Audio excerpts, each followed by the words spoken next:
আমার স্নেহের উচ্চ মাধ্যমিকের ভাই বোনেরা, তোমাদের দর্শন সাজেশন দিচ্ছি। যারা বচন করতে পারো না তারা এই কোশ্চেনগুলি দেখে যাও, খুবই উপকৃত হবে। দেখো, প্রথম কোশ্চেন, কথা না বাড়ি, নিরপেক্ষ বচনের ব্যাপ্যতা বলতে কি বুঝো? চার প্রকার নিরপেক্ষ বচনের কোন কোন পদ ব্যাপ্য তা লেখো। ব্যাপ্যতার নিয়মগুলি লেখো। 1 নম্বর। 2 নম্বর, নিরপেক্ষ বচন কাকে বলে? গুণ ও পরিমাণ অনুসারে নিরপেক্ষ বচনের শ্রেণী বিভাগ করো। উদাহরণ সহযোগে নিরপেক্ষ বচনের অংশগুলি দেখাও। নেক্সট কোশ্চেন, ও বচনের আবর্তন সম্ভব নয় কেন? এ বচনের সরল আবর্তন কোন কোন ক্ষেত্রে সম্ভব? নেক্সট কোশ্চেন, আবর্তন কাকে বলে? এর নিয়মগুলি লেখো। নেক্সট কোশ্চেন, ন্যায়ের সংস্থান সম্পর্কে টিকা।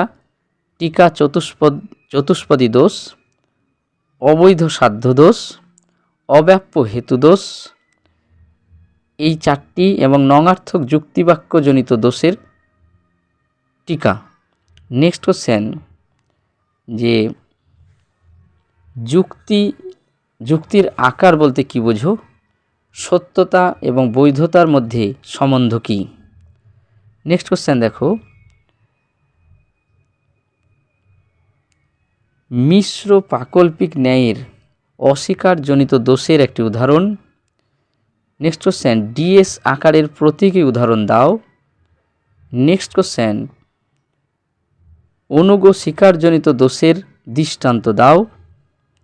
নেক্সট কোশ্চেন, যেটা তোমরা অবশ্যই পাবে, সেটা হচ্ছে মিলের অন্বয়ী পদ্ধতির সংজ্ঞা, আকার, দৃষ্টান্ত এবং সুবিধা অসুবিধা পাবেই। এটা 8 নম্বরের ক্ষেত্রে কেউ এইটাই মুখস্থ করে যাও, একটাই পাবে, মিলের অন্বয়ী পদ্ধতির সংজ্ঞা, আকার, দৃষ্টান্ত, সুবিধা অসুবিধা।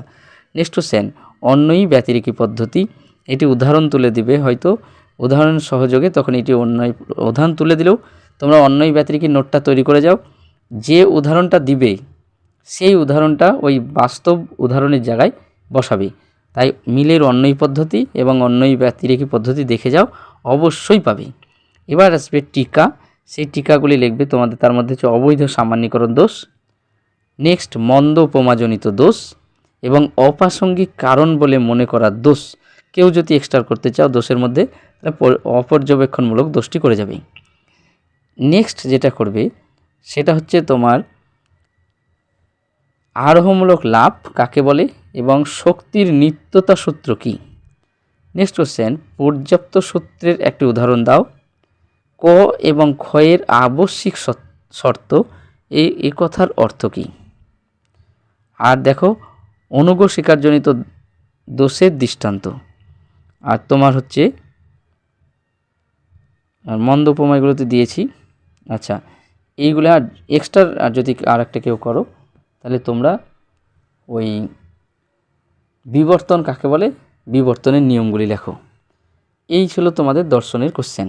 আর দরকার নেই, এগুলি মোটামুটি দেখে যাও, দেখো অবশ্যই পাবে।